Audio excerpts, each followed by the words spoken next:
La Coupe du monde de football est clairement aujourd'hui, avec les Jeux Olympiques, l'un des deux plus gros événements mondiaux.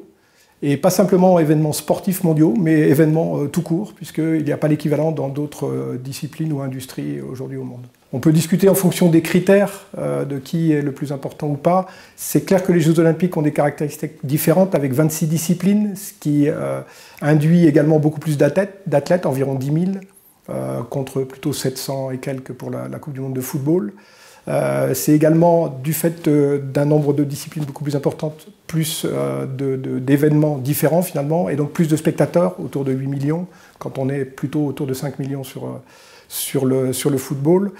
Et puis sont aussi, du fait justement de ces caractéristiques, des budgets plus importants ou potentiellement plus importants sur les Jeux Olympiques, puisqu'on sait que dans certains cas on a pu aller au-delà de 30 milliards. On n'est pas encore sur ces chiffres-là pour les Coupes du monde de football, mais plutôt autour d'une dizaine de milliards. La Coupe du monde de football pèse effectivement très lourd économiquement. Ça représente à peu près 5,6 milliards de dollars à ce jour, avec la majorité des revenus qui proviennent des droits télévisés, sans surprise, de l'ordre de 2,5 milliards de dollars. Ensuite, les droits marketing, 1,6, puis les autres revenus, dans lesquels on a principalement des hospitalités et la billetterie, autour d'1,5 milliard de dollars. Les dernières éditions ont coûté entre 10 et 12 milliards d'euros. Là, on pense qu'on sera effectivement plus près de 12 milliards d'euros.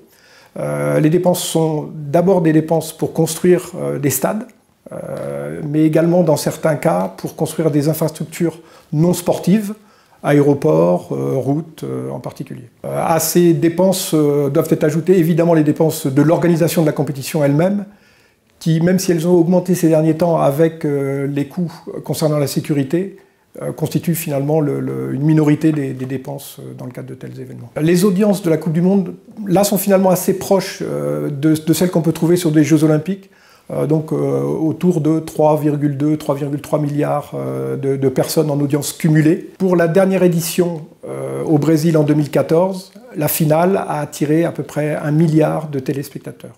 En France, la Coupe du monde fait aussi des audiences qui sont souvent des audiences records dès lors que l'équipe de France concrètement est concernée. On était sur un peu plus de 16 millions de téléspectateurs pour le match France-Allemagne au Brésil en 2014. On est sur 34 millions en Allemagne, avec du 86% de part de marché, ce qui est assez exceptionnel.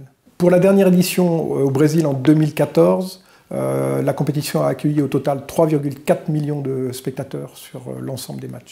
Avec des moyennes de spectateurs qui, de façon un petit peu surprenante, quand on n'y prête pas attention, ont été battues en 1994 aux États-Unis. Plus de 68 000 spectateurs de moyenne sur l'ensemble de la compétition, du fait d'un parc de stades sans équivalent ailleurs dans le monde. Et les deux grosses autres audiences, affluence moyenne, c'est le Brésil, en deuxième position, donc en 2014, avec pratiquement 53 000 spectateurs, et très, très proche derrière l'Allemagne en 2006, avec 52 500 spectateurs à peu près. Donc à la fois effectivement un gros engouement populaire, mais aussi des stades qui permettent d'accueillir des volumes comme cela.